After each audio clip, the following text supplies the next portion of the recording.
আসসালামু আলাইকুম। দেখেন আমার কিছু সাদা কবুতর খাই দিয়ে দিলাম। আমার একটা কালা নর আছে আর আমার সাদা কবুতরগুলো খাচ্ছে।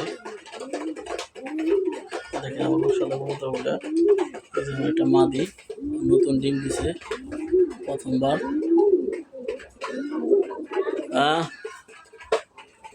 দেখেন আমার কবুতরগুলো এই খাইতে দিছি, খাইতেছে। এখানে আমার একজন বাচ্চা আছে, এই দেখেন এখানে আমার একটা মাদি কবুতর রুমে আছে। এই যে এখানে আমার একজোড়া বাচ্চা আছে, এই যে এখানে দুইটা বাচ্চা আছে আমার। এখানে আমার একটা কালো মাদি রুমে বসছে, এখানে আমার একটা নতুন মাদি ডিম দিয়েছে এবং এখানে আমার একজন বোম্বাই কবুতর, এই যে দেখেন নটটা হাইটে যেতেছে, মাদিটা আর বাচ্চা আছে, এই যে দেখেন আমার বাচ্চা আছে। এই যে আমার কবুতরগুলো আমার কাছে অনেক ভালো লাগে, আমার অনেক পছন্দের কবুতর। দেখেন আমার কবুতরগুলো অনেক ভালোবাসে।